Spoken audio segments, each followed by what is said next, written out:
Okay, good afternoon everyone and welcome to this hybrid meeting of the Scrutiny and Audit Committee. I would remind all attendees that this meeting is being recorded and webcast live on the Council's YouTube channel. I have agreed the attendance of some members remotely and would remind all remote attendees to mute their microphones when not speaking. For any members of the public watching, please note that all the public committee reports, including details of specific recommendations, are all available on the Council's website. Thank you. Mrs Mackenzie, are there any apologies or substitutions, please? Thank you, Convener. We have apologies from Councillor Chris Beattie and Ian Gall, with Councillors Linda Clark and Tommy Stewart substituting. Thank you very much. Agenda item number 2. Are there any declarations of interest or statements of transparency? No, and none online. Thank you. Members, the agenda item number 3 is the minute of the previous meeting and it's submitted for approval as a correct record, the minute of meeting of this committee of the 3rd of December 2024. Do we agree this as a correct record? Thank you very much. And the first item of scrutiny business is agenda item number 4, the Tayside Contracts Annual Performance Report 2023-24. A submitted report by the Director of Infrastructure and Environment, and Mr Daly is going to introduce that report. Thank you. Thank you, Convener, and afternoon everyone. This report presents the Tayside Contracts Annual Performance Report for 23-24.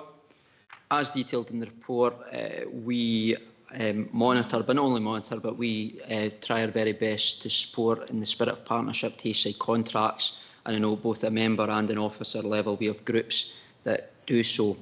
I'm joined today by the Managing Director of Tayside Contracts, Keith McNamara, the Head of Operations, Dougie Mackay, and by Diane Kidd, who is the Strategic Lead for Finance and Governance.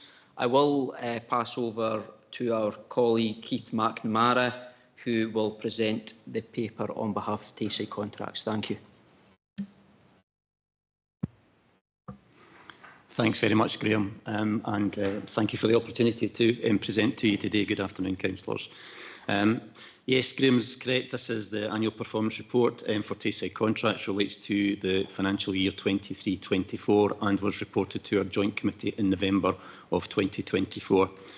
The period that this report covers represents a significantly challenging time for Angus Council, but also for Tayside Contracts. Excessive cost of living crisis costs, record levels of inflation and cost increases in goods and services of anything between 30 and 150%. That was accompanied by significantly high, unprecedented high costs of pay awards, which again added additional cost to Tayside Contracts, which put pressure on Tayside Contracts and also our constituent councils. So it was an extremely challenging period of activity. However, despite these challenges, we've achieved a range of successes working with our council partners. So, for example, the success of our school meals action plan has delivered an increase of just under 10% in average daily meal uptake over the year, and this helps the councils meet their legal obligations to promote school meals. We increased our overall turnover to £89.4 million, which is a 7.5% increase on the previous year, 7.5% increase on the previous year, sorry. In the year, we registered a surplus of £1.06 million, which was £314,000 higher than our budgeted surplus of £750,000. Our drive to deliver savings, efficiencies and additional income realised cost reductions and increased income of just under £1.7 million during the year. Our response to local communities during the extreme weather events, storms and flooding of winter 2023, which I know were hugely significant in the Angus Council area, were widely praised by communities, partners and elected representatives. I think there's a case study in the annual performance report demonstrating that. We also launched our new community fund, which enabled us to support over 60 local groups in delivering local community empowerment by the end of 2023-24, with basically an equivalent of about £100,000 of in-kind support provided by services delivered by Tayside Contracts. And despite significant challenges of recruitment difficulties and higher than normal sickness levels, which replicated the model across the public sector in the UK, we continued to deliver services across all council areas with no service failures. As we face future years, we know the greatest challenge will be the significant financial pressures arising from government budgetary restrictions and uncertainty around issues affecting all of local government, such as recruitment and retention and instability in supply chains. We have had recently verified assessment by our external auditors, and we had an independent review of Tayside contracts in 2023, and these demonstrated that we have clear strategies in place and a strong and determined corporate leadership to ensure Tayside contracts continues to build on our past accomplishments and ensure a success and sustainable future for years to come. Convener, I'm happy to take any questions. Thank you very much, Mr McNamara. Councillor Bell, thank you. Thank you very much, Convener, and thank you for the report. And I really appreciate the additional links that you provided. I think I may have requested more information last year's annual report, so that was really interesting reading around sickness absence and incident reporting. I'm really grateful for that. I'm really pleased to see that you've introduced menopause and domestic abuse policies, and I guess along with other policies like substance use and working with heavy machinery. I'm just wondering how well used they are and around management awareness of how to support staff through using those policies. How often might they be introduced to conversations in the workplace? Thanks. Thanks, Councillor Bell. Yes, I mean, it's part of our whole workforce strategy, our wellbeing strategy, and as you point out, there's various elements which we've introduced. One of the things that we've identified as an organisation through, we were recently re-accredited by Investors in People, and one of the key points which the Investors in People accreditors identified as an area for us to focus on a bit more is our communications. We had positive response in terms of our written communications, electronic communications, etc. But we need to do a bit more in terms of how we actually communicate directly to our workforce. And what we've done is reinstituted effectively toolbox talks and quarterly briefings. So the issues that you're raising, we will want to reintroduce these through these briefings so that you can have that direct association with our employees, and any issues or concerns or improvements that they can suggest, we would do that at that stage. So I think that's an area for improvement within the organisation, is getting that direct face-to-face feedback loop. So probably better placed in future annual performance reports to report on that, but thank you for that. Councillor Devine. Thanks, Convener. Yeah, I'd like to congratulate you on being nominated for the Street Lighting Partnership in Dundee. However, I have to raise a thorny issue with you in terms of Angus street lighting and the Christmas lights. The last-minute work undertaken was absolutely just in time, whereas it had been agreed that the work would happen over the summer. My question has to be, can you confirm that these organisations can be taken a bit more seriously in future and their requests be looked at on more favourably? I understand there's a meeting going to happen in March with Council and Tayside contracts staff along with community groups, so I'm hoping that everything can be sorted out for this year. Thank you. Thanks, Councillor Devine. I note the points you're making. I would perhaps hand over to my colleague, Dougie Mackay, as Head of Operations, to give a response.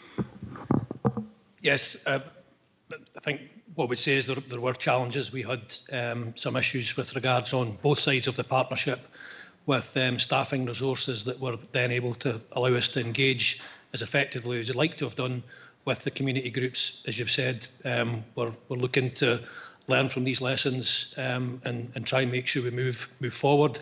We have had similar issues in the past with some other areas within Angus. I know there was an issue, I think last year, with regards Christmas lighting within the Montrose area, and there was a similar sort of catch up with the community groups, with the elected members within that areas. And as I was advised, there was significant progress made within there. But unfortunately, it has just been down to some of the issues round about sort of recruitment of employees to allow that to happen. Thank you both. Councillor Gavin Nicholl, question. Thank you. The catering business, it was very successful and there was a great room for capacity going up.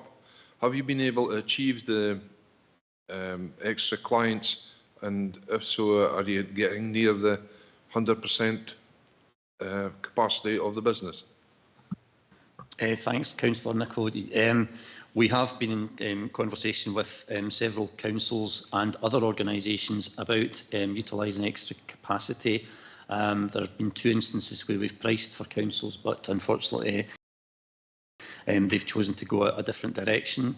We're currently in discussion with 2 other councils at the moment about providing that meal service for them, and as well as a community meal service, providing elements of the community meal service for Angus Council themselves, which we weren't before. So to answer your question, there is still capacity and availability, but we are actively pursuing that with various, at least 2 councils across Scotland. Okay, thank you. Councillor Stewart. Thank you, Convener. Yeah, it was just to go back to the points that was raised by Councillor Devine there in regards to the Christmas lights. Yeah, we obviously had an issue in Montrose as well. I think every borough in Angus did, but you know, it was obviously we've heard there from Mr. Mackay of issues with staffing and whatever. But my understanding was that this was really down to, you know, the lack of getting the external contractors in to do the works that was required, which was the testing of the anchor points. That was the main thing, which is done. It's not done by Tayside Contracts, it's done by their external contractors. And I think that was where the issue actually arose, that should have been done much earlier in the year. In Montrose, they actually, through the meetings that they have with, there's an event network meeting for all the Christmas light organisers, and you know, it was said at that meeting when the installations were going to take place by the various groups, and I am aware that in Montrose, you know, the lights were actually up, and then they were told afterwards that they would need to come down because the anchors hadn't been tested. So that's, you know, it's given the community groups that are putting in a lot of their time, volunteers, they spend hours on end to get these lights up, and it's just very unfortunate that things like this happen. You know, without the community groups, we wouldn't have Christmas lights nowadays. So I would obviously like guarantees that we're not going to have a repeat of this in 25 and moving forward in subsequent years. Thanks. Thanks, Councillor Stewart. What I would suggest, and before I bring Mr. Mackay into the conversation, is we note the concerns being expressed in the chamber here, and what we'll commit to do is give a summary of the situation and what we're proposing to do about it. Because I appreciate there's several elements involved there, and rather than maybe get involved in the detail of one single issue in this chamber, but we understand the level of concern being expressed, and we will come back to yourselves around that one. No, thanks. Nothing additional to add to that. Okay, thank you. Councillor Speed. Yeah, thank you. The question I had prepared was actually in relation to street lighting, but in the kind of more broader general sense. It's something that I raised previously in this committee, and I just wondered if there was an update. I think from memory, what was reported was that there was kind of challenges, not just in terms of staffing resource, human resource, but also in terms of the street lighting infrastructure. And I just wondered if we were likely to see improvements kind of going into the new reporting year, and if there was kind of plans for improving the street lighting infrastructure so that there aren't so many repair call-outs. Thanks, Councillor Speed. I'll invite my colleague Mr Mackay to answer that one. Thank you. Yeah, what I would say is that the Street Lighting Partnership is governed through a tri-council partnership, so there's representatives from each of the councils on that. If I'm being honest, I wasn't, and through that particular process and other means, weren't aware of any particular issues being raised through that particular forum with regards to infrastructure, but similarly to what we've committed to in relation to the areas round about the Christmas lighting, I will take that away from here, establish if there's any detail that, that we're not made aware of through that particular board engagement, and feedback to yourselves, because it's not something that's been highlighted as a major issue. Right, okay, so apologies, I can't give any more detail than that. If I could just briefly come back quickly, convener, if that's okay. Yes, absolutely, Councillor Speed. Carry on. Yeah, it was just to say that, yeah, I mean, I think over the reporting year, certainly in the first half, there did seem to be a kind of an increase in constituents getting in touch with regards to lighting issues where there was maybe kind of complete street blackouts in certain areas. I would say that I have noticed an improvement, and it's not been as a frequent kind of call as there had been, and the team are always really quick to respond. But yeah, it was just from memory. I thought that there had been suggestion that actually there was quite old lighting infrastructure that was needing renewed, and that there might be an issue with that. But thanks for coming back to me on that. Thank you.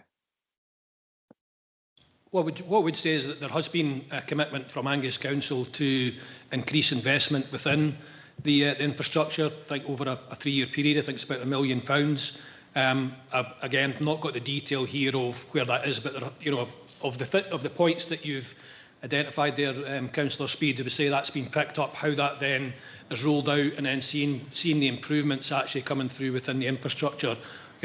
All I would say is that I know there's the commitment from the council to invest in that. The full LED conversion within Angus Council has been completed, so that other areas round about, maybe some of the underground infrastructure, are the points that are being looked at. But there definitely has been commitment from Angus Council to invest further within the street lighting infrastructure.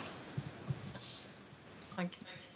Councillor Speed, I think Mr Daly wants to come in as well. Thank you. Thank you. I think Mr Mackay has covered some of what I was going to say, and I think it needs to be recognised that the capital investment is agreed by Angus Council, and then we work with Tayside Contracts to deliver upon that. At previous budget setting, there was £1 million in the capital plan that was allocated for street lighting towards replacement of the stock. I would also highlight, again, we're part of a Tayside partnership, and we do benchmark very well in terms of our LED provision.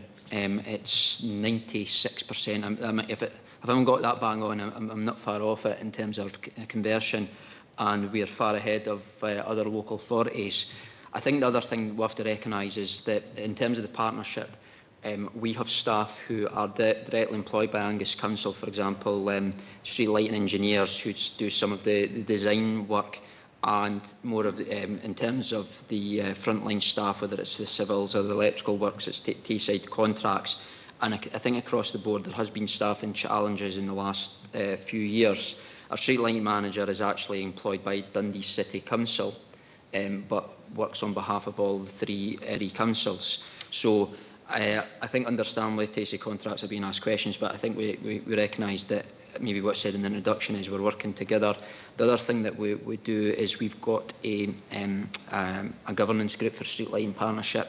We do look at monitoring our performance, and the performance has picked up in the last 12 months or so in terms of response to faults. There was a particular staffing issue in Angus, and again, my colleagues in Tayside Contracts could, come in if they want to add to this. But I think it has improved in the last 12 months, and I think we'll have seen an improvement. And I see some of them, the street lighting reports come to myself. I think we do need to recognise that we have a huge network of street lighting assets, and relative to that, there's probably very few that actually reach your inbox or reach the level of complaints. But when they do, it is a very frustrating item for everybody concerned on that. So I think in terms of the Street Lighting Partnership, it is a very much a partnership, and I think there has been improvement over the last 12 months. Thank you, Mr Daly. Any other? Councillor Devine. Do you mind if I ask another question? There's so much in this report, and I just feel I need to do this.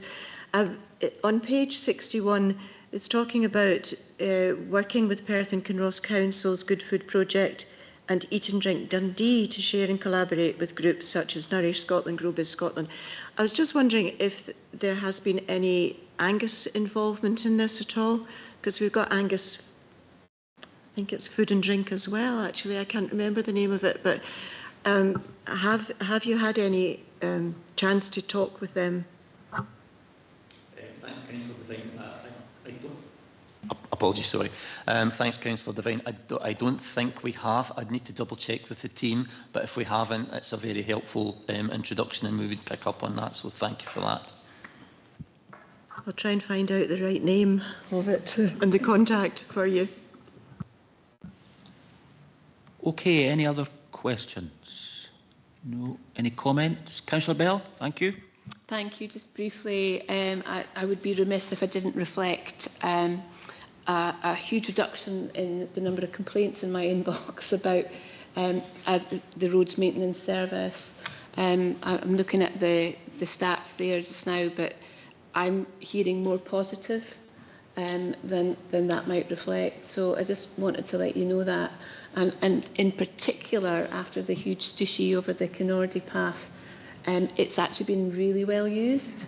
I'm seeing lots of wheelchair users, mobility scooter users, kids with buggies, prams, bikes, and people with different levels of mobility using it much more often. So that's fantastic. I'm really glad we got over that hurdle. Thanks. Councillor Cowdy.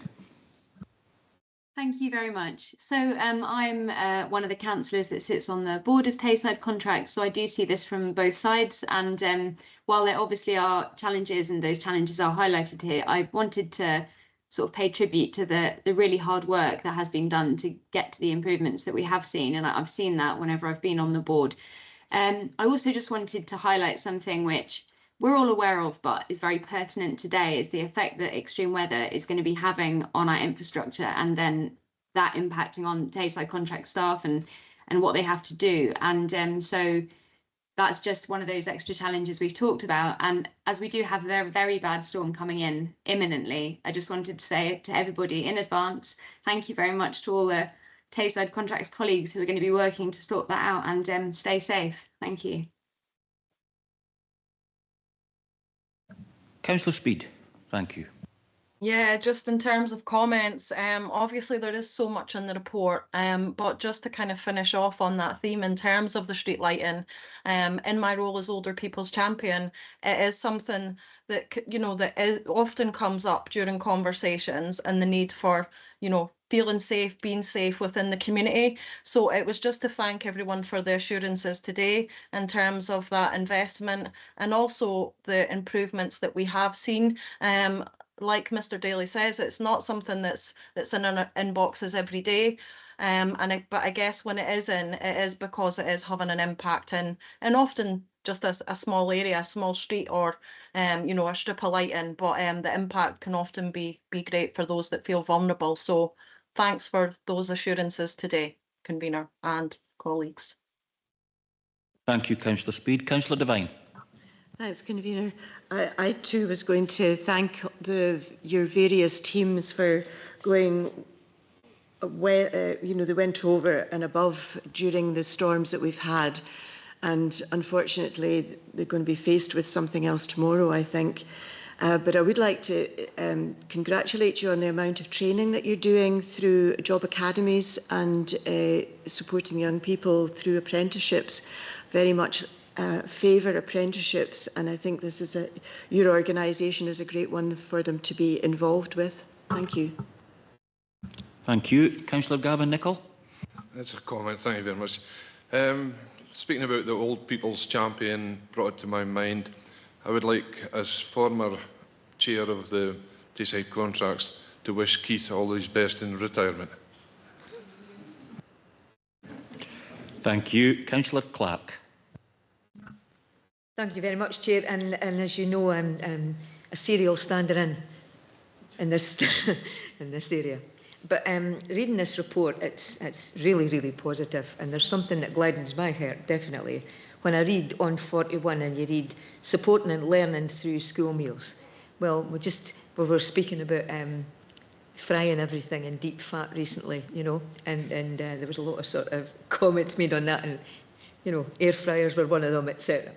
And big ovens was another. But when I read this, as somebody that's had a lot to do with bearings in the past, and I read things like free samples of forthcoming school lunch menus. I mean, that sounds really sort of motherhood and apple pie, but that's really innovative for bearings, to be able to express how they feel about what's being given to them, because they shouldn't just be expected to eat whatever in front of them. These days are gone. So we just have to make sure that we're encouraging them to be healthy. But when you ask them to be part of the pupil consultation process and to gather feedback, it's all done, it's all there. So congratulations, everybody. Well done. Thank you very much. Councillor Shepherd. Thanks, Convener. Like Councillor Cowdy, I'm also on the Joint Committee for Tayside Contracts. And during that time, we've had the offer of visits. So like I've had a visit to the Central Processing Unit, Calais Quarry, which is used for the tar on the roads in our wards. And, you know, during those visits, I've seen the Tayside Contracts workforce really running it really efficiently, you know, especially I would say in the CPU, getting all those meals ready. So, I just thought it was worth saying that in front of the committee, just to assure you on these visits what I saw was positive, efficient, and I would say good value as well for the taxpayers. So thanks to the management team at Tayside Contracts for coming through today for additional scrutiny here in Angus. Thanks. Thank you very much. Yes, and I would just like to add to that as well. I think this is an excellent report, and there's a lot of good positive stuff in it. Yes, we'll get little niggles, but it's a huge organisation covering a very, very large area, and I think we do actually get very good performance and value for money out of it. And certainly they've just resurfaced the car park at the bottom of the lane where I live, just up the road here, and they've made an excellent job of it. And the last thing I've got here is what Councillor Nicholl said, and I'm just going to drop the formality now. Keith, it's been an absolute privilege to work with you. I was a relatively new member onto the Joint Committee, but I can thoroughly recommend retiral and have a long, happy and healthy one. And I'll see you on Monday anyway, online at the joint meeting. Members, are there any other comments? No? Okay, there's one recommendation on this report. Is that agreed? Thank you very much. Thank you.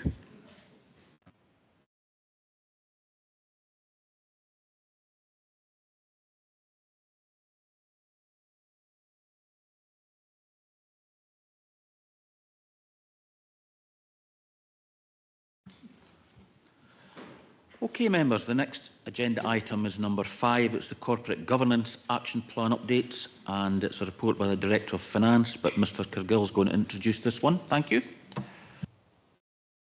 I will do. Thank you, Convener. Afternoon, everybody. This report provides an update on a range of corporate action plans, covers the annual governance statement actions, Scrutiny Audit Committee annual report actions, actions from the various best value audit reports that have taken place over the past 2 or 3 years.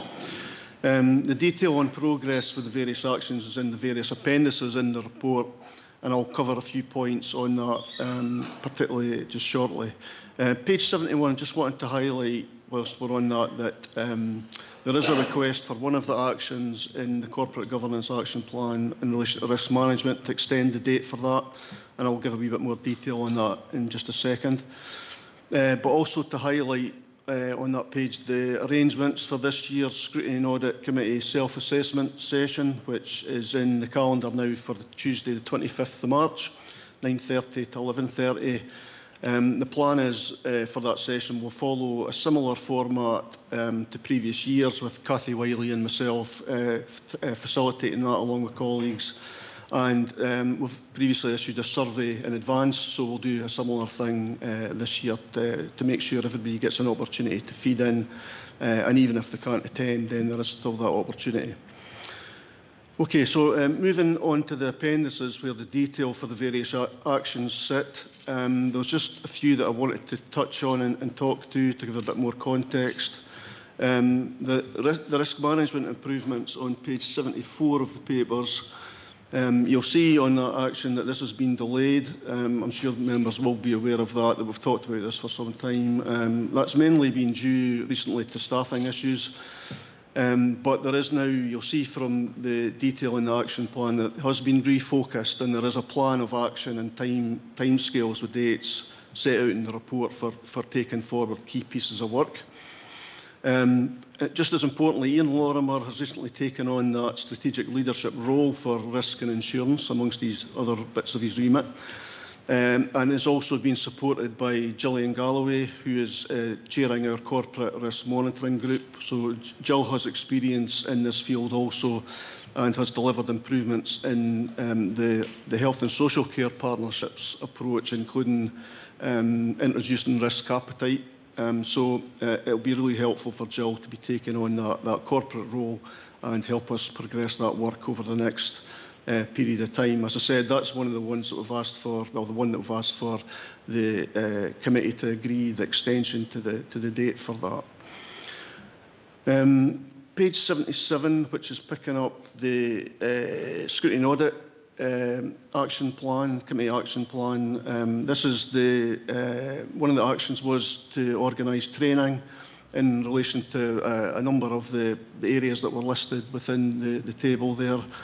We'll have that organised, just a bit of a reminder really, we'll have that organised, the session next Thursday morning, 30th of January from 10 to 12 noon, and we'll cover the internal audit information, counter fraud, and the value of good governance will be part of that agenda too. The risk management part of it, I think, will pick up as part of that risk management action plan, which I've talked about previously, and we'll time the engagement with members on training for that at the appropriate time during that period.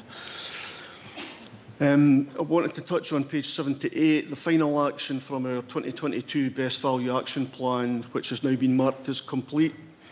That was an action that focused on working more meaningfully with communities, and while work has progressed on a number of fronts to close out this action out, which also included the framework approach to place-based working, which was a significant report considered by full council in June last year and agreed. Whilst that action in terms of the best value context has been closed out, there is also an ongoing action that we have on our corporate risk register, which basically relates to the same item, and we will continue to keep that one open so that there's ongoing assurance for members that that work is continuing. But I think enough has been progressed within the best value context action to close that bit of it out at this stage. Auditors will pick that up as part of their audit when they do that in their audit work later this year as well. The final one I wanted to highlight is on page 81, which was around the digital impacts and governance. This one, as you'll see, it's got a red flag on it and it's overdue. But the reason for that is we want to take the right time to consider this both in relation to the performance management framework. So you'll recall that we had that framework agreed at full council in December. So we wanted to see how the digital impact and governance sat with that broader governance piece. And also the emerging digital transformation programme, which is currently in development as part of our change programme. And that's starting to look at the introduction of the emerging technology, AI, where we could use that type of tech. and so build the right things, if you like, into the terms of reference for the Digital Strategy Board going forward, so that it's focused on the correct things. So the key areas that we will be looking to update in terms of that will be the approach to our benefits realisation and the impact that the change through digital transformation is having. That interface and the flow of governance between the Digital Strategy Board, the Change Board, and also into the P&R Committee, and establishing the right governance arrangements to support the delivery of that sort of next phase of digital transformation, so we can absolutely maximise the value from that across the range of services that will be involved. So hopefully that gives a wee bit more context to a number of the items that are in the paper, and happy to take any questions. Thank you very much, Mr Cargill. Councillor Shepherd. Just going back to the point on page 81, I'll just read a little bit. It says, risk. The Council does not know the impact that digital transformation plans are having, nor has the adequate governance in place for effective oversight. Now, I notice further down it says we've got a Digital Strategy Board to meet and discuss this on the 29th of January.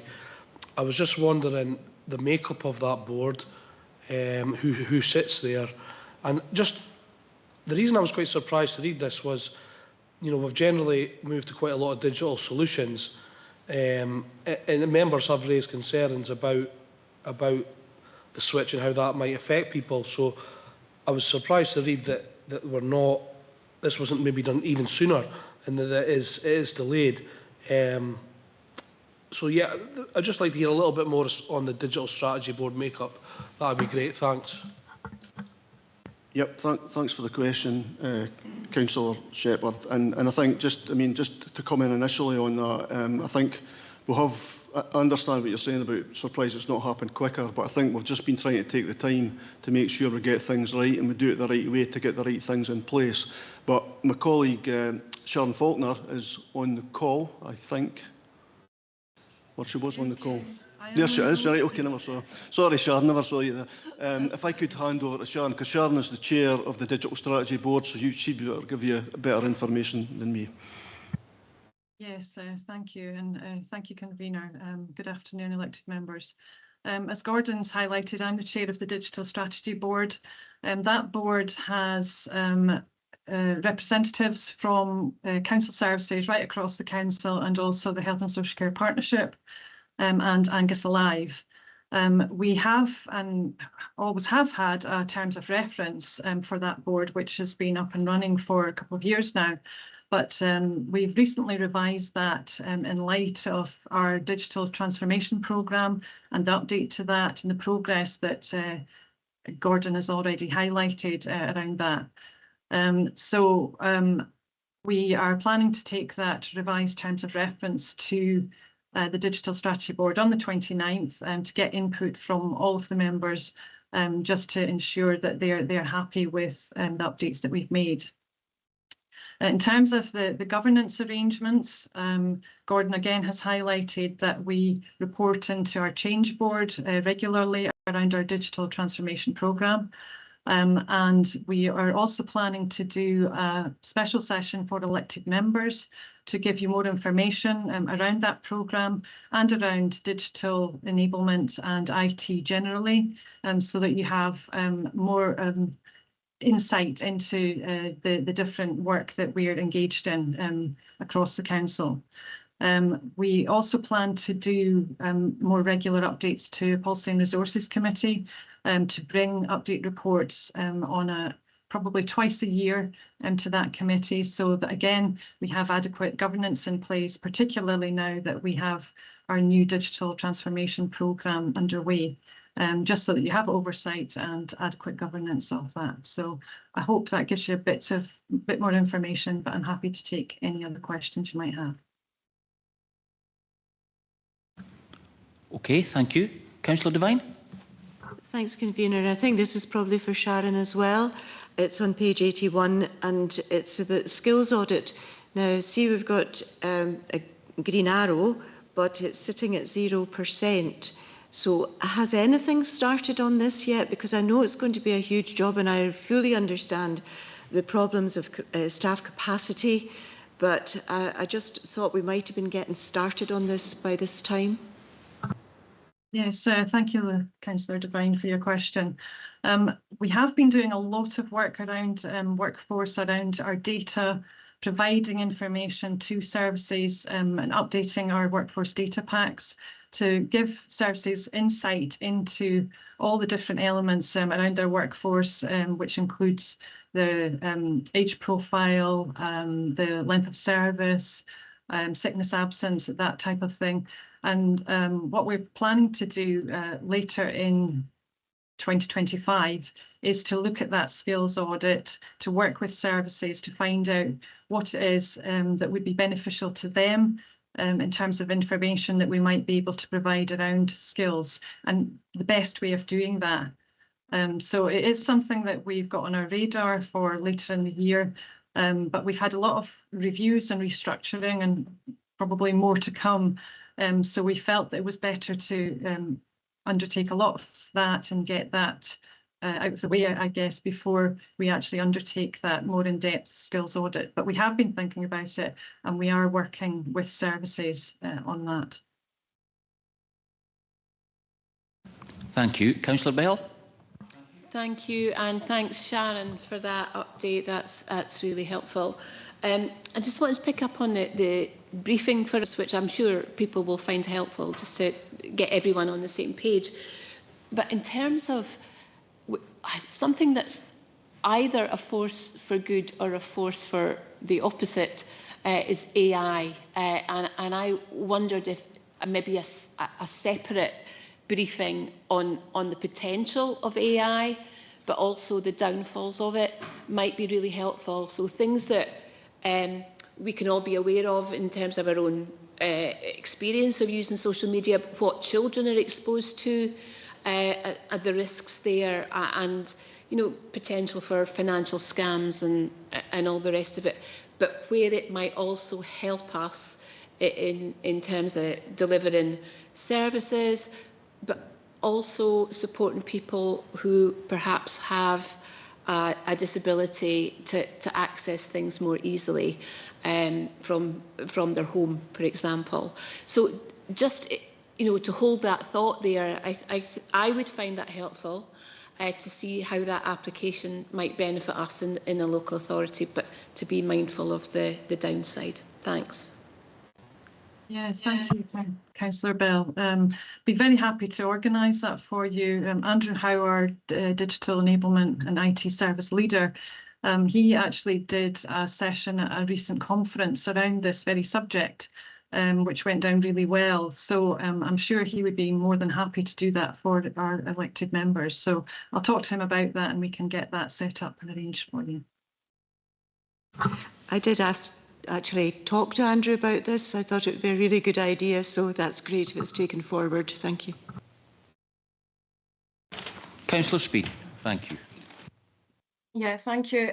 Yeah, I also am concerned around the fact that we don't know the impacts in terms of our digital strategies, and just I guess the risks that come with that, which could be inefficient use of resources or disruption to services and ultimately impact on our communities.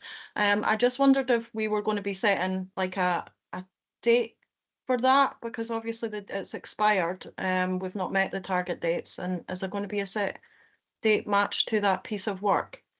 The date, I thought, Gordon, correct me if I'm wrong, was around the terms of reference and the revision of that terms of reference.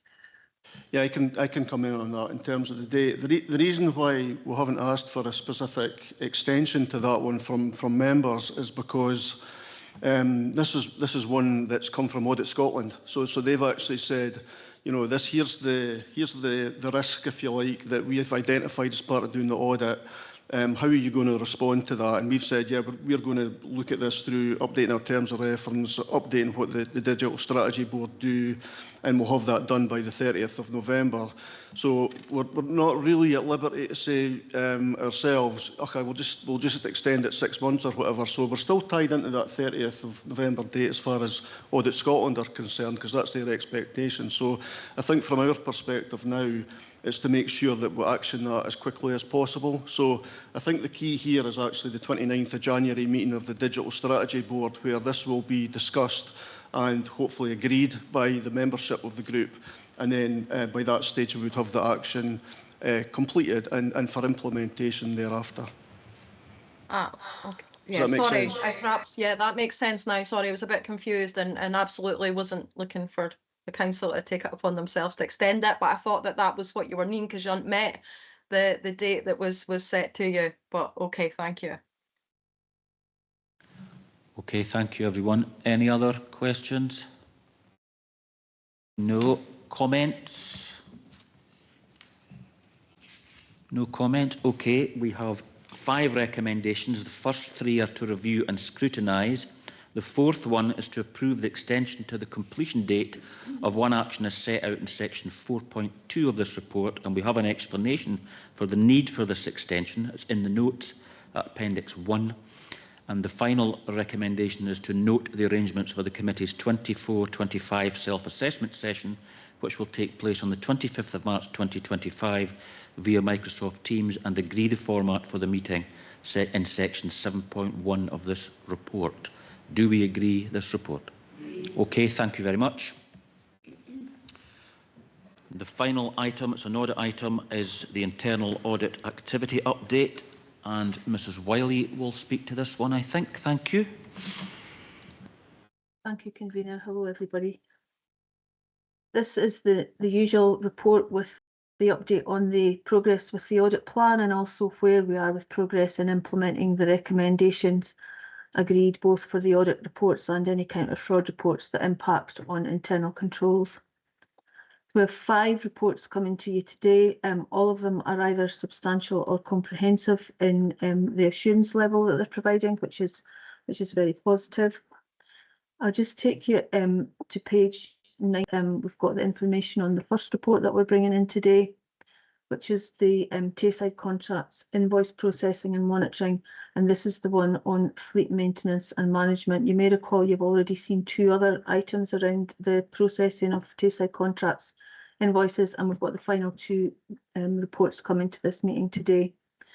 So the fleet management and maintenance, the scope of all of these audits has been the same. We've looked at the procedures in place for monitoring, authorising and payment of invoices from Tayside contracts, looking at the detail that's provided for checking the invoices, the procedures that are in place, both for checking the invoices and authorising them, and for looking at any queries or disputes that need to be resolved, and also then check that these procedures are actually being followed in practice.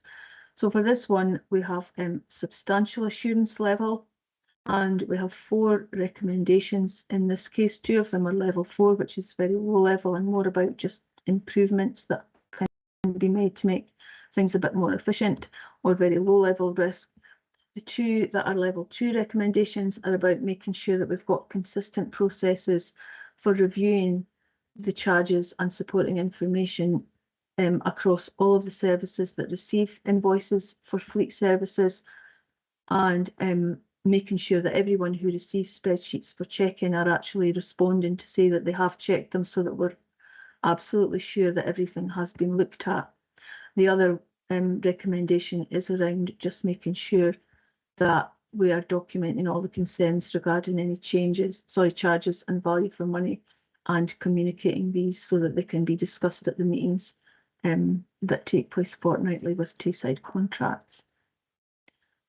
Convener, do you want me to stop there to discuss this one, or just run through all 5 of these and then ask questions at the end? Which would you prefer?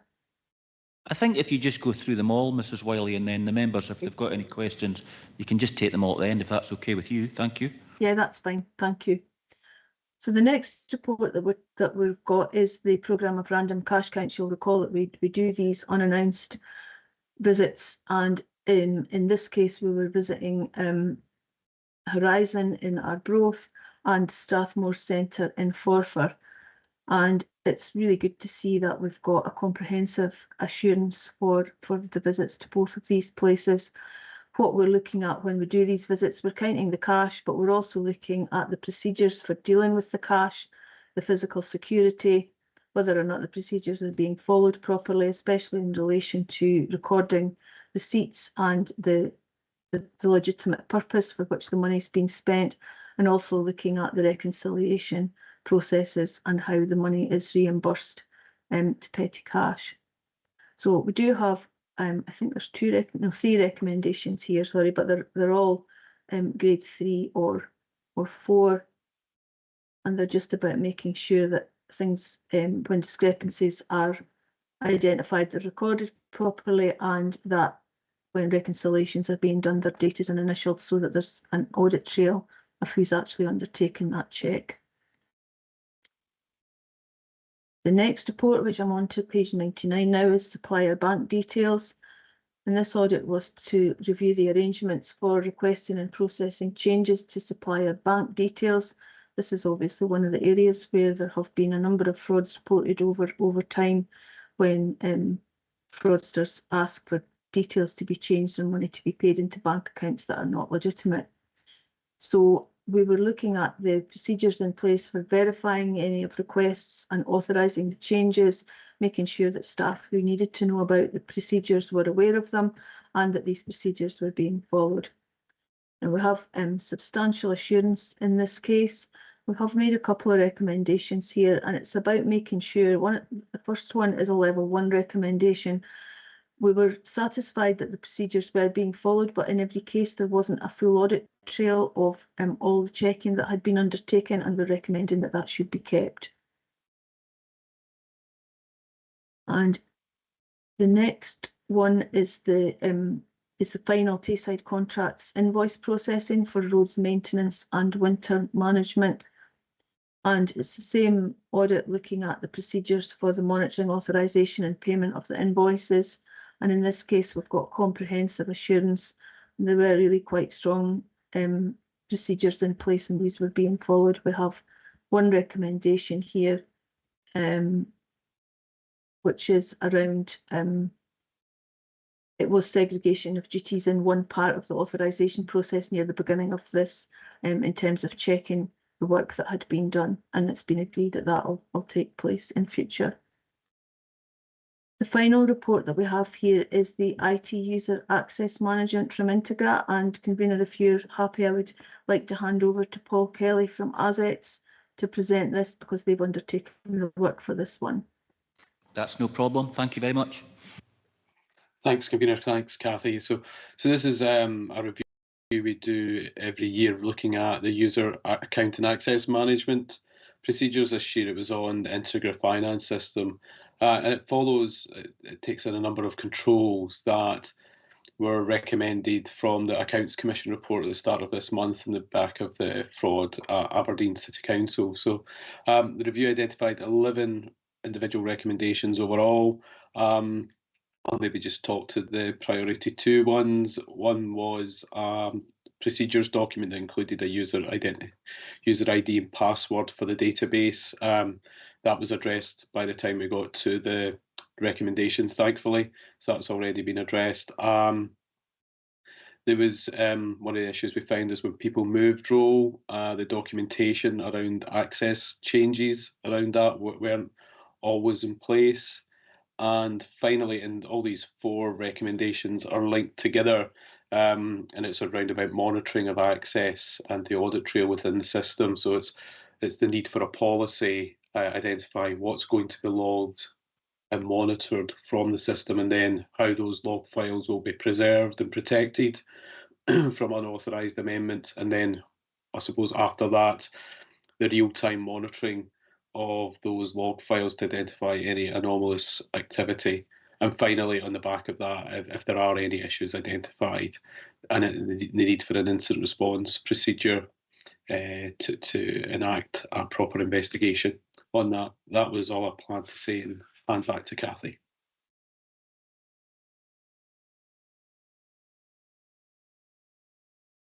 Mrs Whaley, your microphone's off, I think. Sorry, that was maybe good earlier on. Yeah, the final section in the report is around the implementation of actions, and I don't have anything in particular that I want to draw your attention to in there. Thank you. Okay, thank you both. Councillor Bell, thank you. Thank you very much, Cathy and Paul, for that very full introduction. It's a question around the Integra system, around the levers report user deactivation element.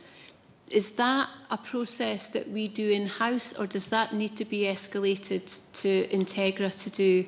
I'm just wondering how complicated it is. Thanks. So I'll take that one. It's an internal process, and it was actually just a relatively minor procedures that that were failures.